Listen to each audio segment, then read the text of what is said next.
श्रीराम समर्थ. सार्थ श्री दासबोध. दशक तिसरा, समास दुसरा, स्वगुण परीक्षा अ. मराठी अर्थवाचन. स्वगुण परीक्षेचे 4 समास आहेत. त्यामध्ये श्री समर्थांनी त्यांच्याभोवती वावरणाऱ्या समाजामधील सामान्य संसारी माणसांच्या जीवनाची रूपरेषा आपल्यासमोर मांडली आहे. श्री समर्थांचा काळ मोठा आणीबाणीचा काळ होता. अनेक राजकीय आणि धार्मिक समस्या आवासून समोर उभ्या होत्या. आर्थिकदृष्ट्या बहुजन समाज बेताच्याच अवस्थेत होता. स्वार्थी माणसे नीती न्याय बाजूला सारून आपला स्वार्थ साधून घेत होती. सामान्य संसारी माणूस एक प्रकारचे आकुंचित व साचेबंद जीवन जगत होता.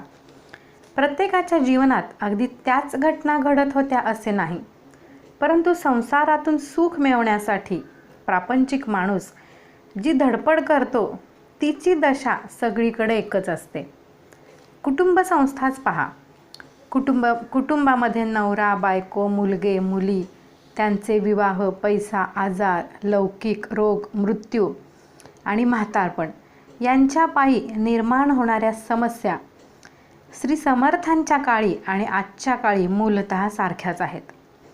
उदाहरणार्थ, लग्नाच्या आधी आईबापांवर प्रेम करणारा आज्ञाधारक मुलगा लग्नानंतर एकदम बदलतो. ही गोष्ट जशी त्या काळी तशी आज देखील अनुभवास येते.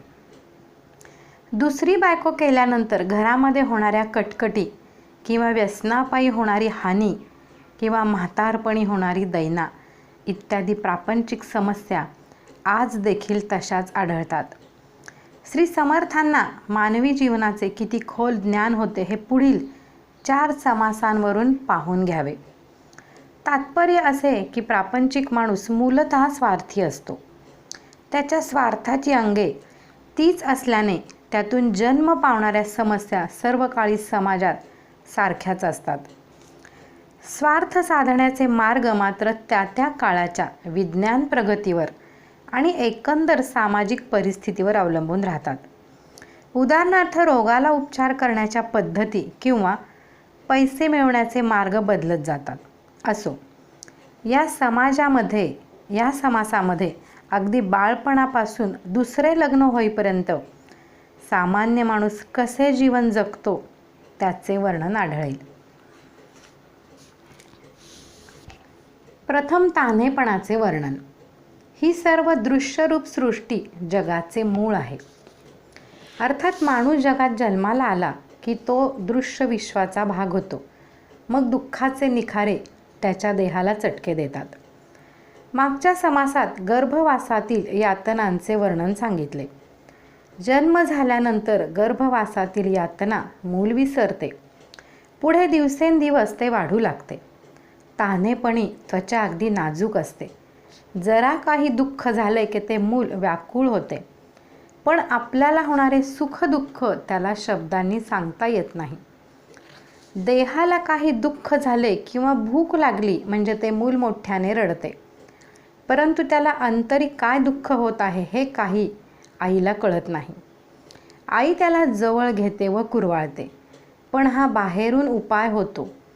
त्याच्या अंतर्यामी काय दुःख आहे हे काही आईला बरोबर कळत नाही.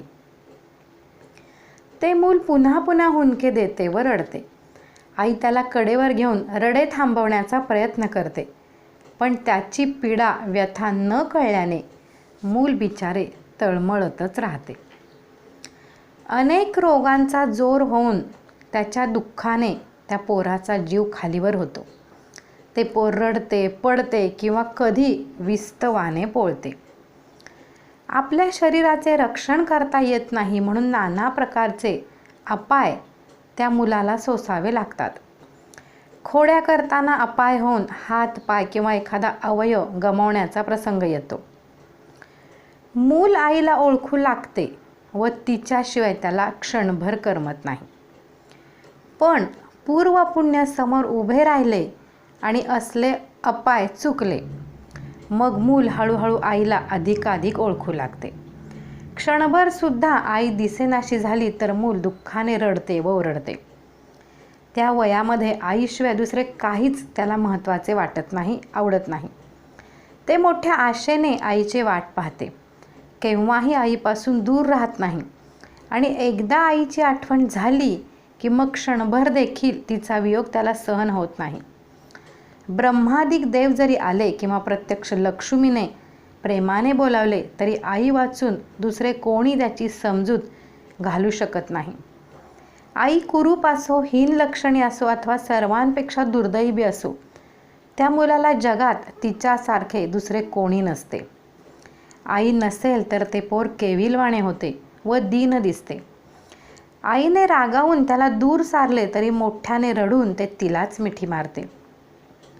आईपाशीच त्या मुलाचे सर्व सुख केंद्रित असते.